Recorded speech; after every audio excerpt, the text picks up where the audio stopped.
Namaskar, Jai Shri Krishna, rehashing text 24 of chapter 7, Knowledge of the Absolute of Srimad Bhagavad Gita.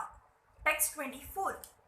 Avyaktam Vyakti Mapannam Manayanate Mama Buddha Dhayah Param Bhavam Jananato Mama Vayaya Manu Tata Mama. Unintelligent men who do not know me perfectly think that I, the Supreme Personality of Godhead, Krishna, was impersonal before and have now assumed this personality. Due to their small knowledge, they do not know my higher nature, which is imperishable and supreme. Those who are worshippers of demigods have been described as less intelligent persons, and here the impersonalists are similarly described. Lord Krishna in his personal form is here speaking before Arjun, and still due to ignorance, impersonalists argue that the Supreme Lord ultimately has no form.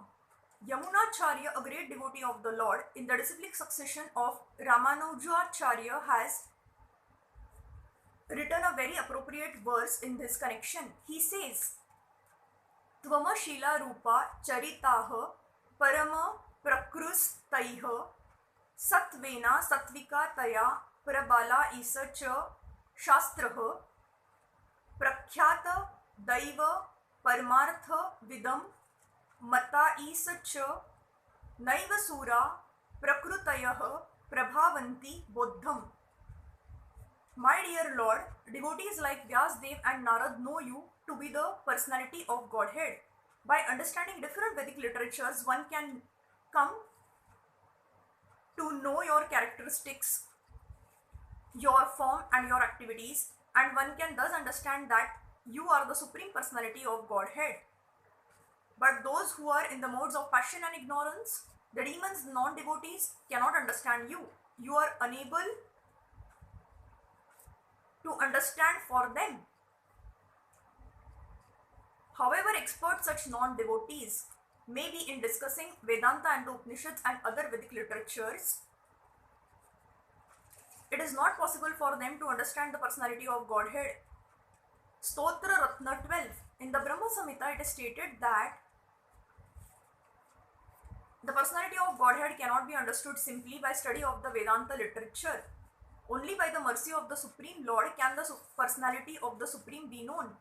Therefore, in this verse, it is clearly stated that not only are the worshippers of the demigods less intelligent, but those non-devotees who are engaged in Vedanta and speculation on Vedic literature without any tinge of true Krishna's consciousness are also less intelligent, and for them it is not possible to understand God's personal nature.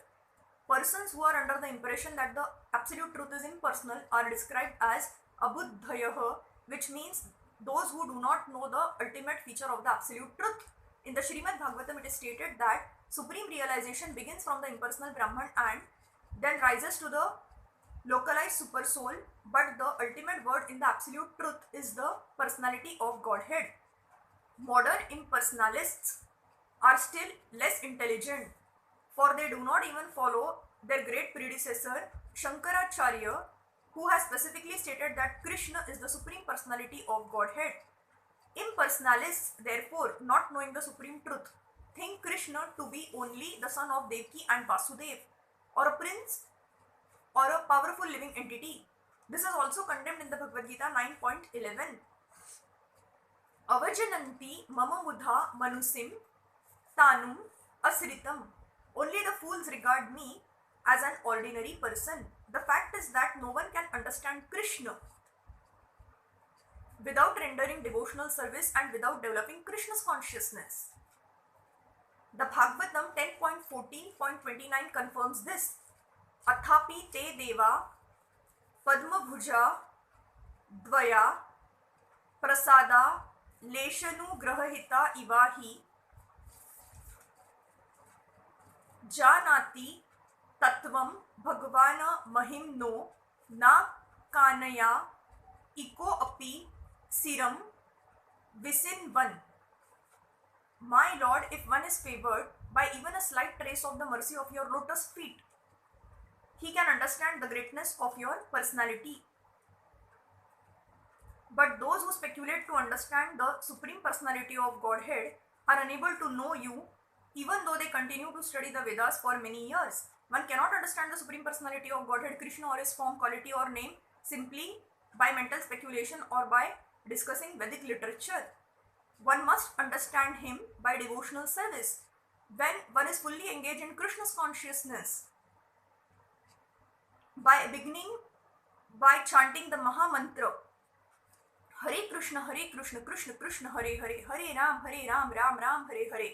Then only can one understand the Supreme Personality of Godhead. Non-devotee impersonalists think that Krishna has a body made of this material nature and that all his activities, his form and everything are Maya. These impersonalists are known as Mayavadis. They do not know the ultimate truth. The 20th verse clearly states, Kama is taisa taira Ruta jananaha prapadyante anya devataha. Those who are blinded by lusty desires surrender unto the different demigods. It is accepted that besides the Supreme Personality of Godhead, there are demigods who have their different planets, and the Lord also has a planet. As stated in the 23rd verse, Devana Deva Yajo Yanti Madabhaktaha Yanti Mama Api. The worshippers of the demigods go to the different planets of the demigods, and those who are devotees of Lord Krishna go to the Krishna Loka planet. Although this is clearly stated, the foolish impersonalists still maintain that the Lord is formless and that these forms are impositions. From the Gita, does it appear that the demigods and their abodes are impersonal? Clearly, neither the demigods nor Krishna, the Supreme Personality of Godhead, are impersonal. They are all persons. Lord Krishna is the Supreme Personality of Godhead and he has his own planet and the demigods have theirs. Therefore, the monistic contention that ultimate truth is formless and that form is imposed does not hold true. It is clearly stated here that it is not imposed. From the Bhagavad Gita, we can clearly understand that the forms of the demigods and the form of the Supreme Lord are simultaneously existing and that Lord Krishna is Sachidananda, eternal blissful knowledge. The Vedas also confirm that the Supreme Absolute Truth is Anandamayo Abhyasat, or by nature full of blissful pleasure, and that he is the reservoir of unlimited auspicious qualities. And in the Gita, the Lord says that although he is Aja, unborn, he still appears. These are the facts that we should understand from the Bhagavad Gita. We cannot understand how the Supreme Personality of Godhead can be impersonal. The imposition theory of the impersonalist monist is false as far as the statements of the Gita are concerned. It is clear herein that the Supreme Absolute Truth, Lord Krishna, has both form and personality. Thank you.